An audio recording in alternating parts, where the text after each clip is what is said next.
Em maio de 2026, Bonnie Tyler entrou num hospital em Faro, Portugal, para fazer uma cirurgia intestinal de emergência. Saiu de lá um mês depois. Mas nunca mais cantou. Pois é, a história que ninguém contou sobre os últimos meses dela não é só sobre morte. É sobre como um acidente de garganta, 49 anos atrás, criou a voz que virou lenda. E como o mercado da música nunca deixou ela lucrar de verdade com isso. 1 bilhão de streams, um contrato assinado antes do CD existir e zero participação nos lucros reais. É por isso que esse caso me pegou. Aos 75 anos, a cantora galesa morreu no dia 8 de julho de 2026. O comunicado oficial que saiu nos portais do Just Jared Awi News é seco. Falecimento inesperado em hospital, em decorrência da doença que tratava. Mas os detalhes que vieram à tona nas semanas anteriores contam uma história mais complexa e mais triste. Bonnie passou o mês de maio inteiro em coma induzido, depois de uma cirurgia para tratar uma perfuração intestinal. A família chegou a dizer que a recuperação era lenta, mas que os médicos estavam confiantes. Não foi o que aconteceu. O que ninguém esperava era que, por trás do obituário de uma das vozes mais reconhecíveis do rock, existia uma história de dinheiro perdido, contratos dos anos 80 e 1 bilhão de streams que não pagaram o que deveriam. Uma artista que virou patrimônio cultural da música britânica, mas que morreu sem ver a cor do dinheiro que a própria voz gerou. Vamos voltar um pouco. Gaynor Hopkins. Esse era o nome de verdade dela. Nasceu em 8 de junho de 1951 em Skewen, no país de Gales. Uma cidade pequena perto de Swansea, onde o máximo que se esperava de uma garota da classe operária era trabalhar no comércio local. Aos 17 anos, ela ficou em segundo lugar num concurso de talentos local, o chamado Songs of Praise, e decidiu que ia ser cantora custasse o que custasse. Formou uma banda chamada Imagination e em 1975, com 24 anos, um olheiro de talentos a convidou para gravar um demo em Londres. Ela assinou com a RCA Records, que sugeriu a mudança de nome. Primeiro, Serene. Depois, Bonnie Tyler. O primeiro single, My Honeycomb, foi lançado em 1976 e passou quase despercebido. Mas o destino dela foi definido em 1977. Segundo a Rolling Stone Brasil, Tyler precisou passar por uma cirurgia para a retirada de nódulos vocais. Cordas vocais danificadas de tanto forçar a voz em turnês pequenas e bares. E aí veio o plot twist. A cantora não seguiu as recomendações médicas de repouso absoluto. Deu um grito de frustração cedo demais na recuperação. Mal tinha saído da sala de cirurgia. O resultado foi uma sequela permanente. Uma rouquidão acentuada que podia ter destruído a carreira dela completamente. Em vez disso, virou a assinatura vocal que a levou ao topo do mundo. Segundo News, a própria Bonnie disse anos depois que o acidente foi um presente disfarçado. Um artista quebrado pelo próprio corpo e que transformou a quebra em instrumento. 1983. Gene Steinman, compositor americano especialista em baladas teatrais. O mesmo cara por trás de I'd Do Anything for Love, do Meat Loaf. Escreveu uma faixa de rock ópera para Bonnie, o nome Total Eclipse of the Heart.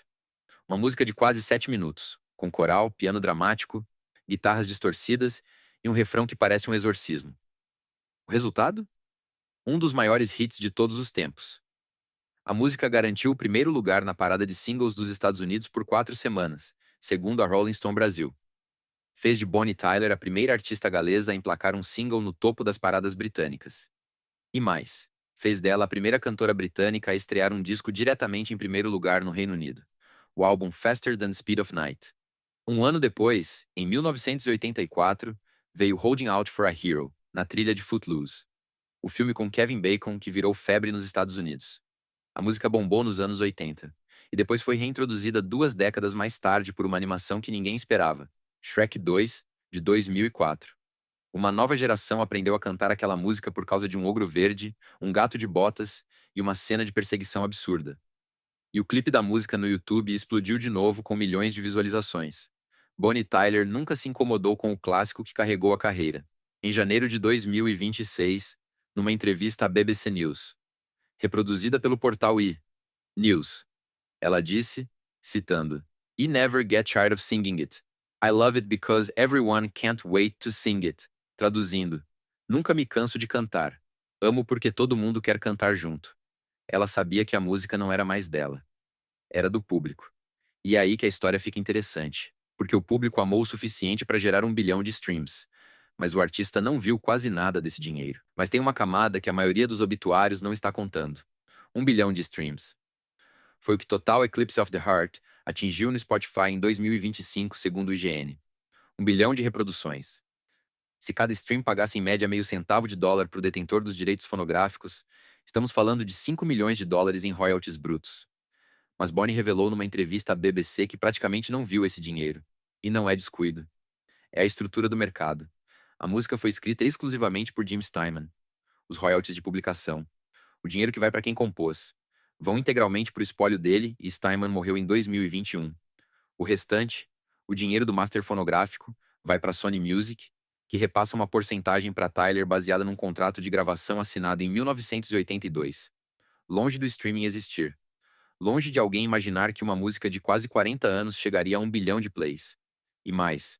Segundo o site Hacker News, o Spotify pagou cerca de 1 milhão e 400 mil dólares em royalties por todo o catálogo da Bonnie Tyler no ano passado. Mas a fatia que chega ao artista é uma fração irrelevante depois que o selo e o distribuidor cobram a parte deles. E não para por aí. Ela teve 3 indicações ao Grammy. Ganhou um Gold Badge Award da Academia Britânica de Compositores. Foi condecorada pelo rei Charles III como membro da Ordem do Império Britânico em 2023. Reconhecimento institucional, sim. Dinheiro de verdade do maior hit da carreira? Quase nada. E essa é a piada amarga que ninguém conta nos obituários bonitos. Bonnie Tyler virou patrimônio cultural, ganhou medalha do rei, entrou para a história. Mas o bolso dela ainda vivia nos anos 80. O mercado pegou a voz quebrada dela, transformou em ouro e devolveu o troco. E isso é só metade do que ninguém te contou. Toda semana, eu volto com um caso desses. E isso reorganiza a forma como você escuta Total Eclipse of the Heart. Agora, Bonnie Tyler foi enterrada em Portugal, onde vivia desde 1988 com o marido, Robert Sullivan, um desenvolvedor imobiliário e ex-judoca olímpico que competiu nos Jogos de Tóquio em 1964. 53 anos de casamento. Catherine Zeta-Jones, a atriz galesa de Chicago e Ocean's 12, prima de Robert, disse em nota estar, nas palavras dela, heartbroken, com a morte da cantora. Judd Lander, executivo musical que foi empresário dela por décadas e também músico de sessão, resumiu numa declaração à NBC News, reproduzida pelo News. Bonnie was unique. She was a one-off. Great sense of humor, a stunning voice and great stage presence. The world has lost one hell of a great talent. Única, exemplar único, senso de humor absurdo, voz impressionante. Mas o legado dela não é só o obituário bonito. É a história de uma mulher que transformou um acidente médico em sucesso global, que quebrou recordes sendo a primeira galesa no topo das paradas britânicas, que viu a própria música virar trilha de filme dos anos 80 e depois renascer numa animação infantil 20 anos depois. 1 bilhão de streams. Um contrato dos anos 80. Zero participação nos lucros reais. E ela sabia disso. Sabia e continuou cantando até o corpo não aguentar mais. Isso muda como você vê a indústria da música. Um negócio em que o artista cria o valor, mas raramente fica com ele. Ou melhor, uma máquina que transforma a voz em ouro, mas devolve só o pó. Bonnie Tyler morreu sem ver o dinheiro do bilhão de streams que gerou. Um grito de frustração em 1977 criou a voz mais icônica dos anos 80. Um contrato assinado antes do CD existir criou o silêncio no bolso dela. E o reconhecimento veio. Medalha do Rei, 3 indicações ao Grammy, 100 milhões de discos vendidos. Mas não o dinheiro que a música gerou. Manda nos comentários. Qual música da Bonnie Tyler marcou a sua vida? Total Eclipse ou Holding Out for a Hero? Se gostou, clique em inscrever. Toda semana tem um Express novo aqui no Recorte Vivo, sempre com uma história que ninguém contou direito. E a pergunta que fica: quantos outros artistas dos anos 80 estão vivendo a mesma história, criando bilhões em valor, morrendo sem ver a cor do dinheiro? Sem ninguém contar?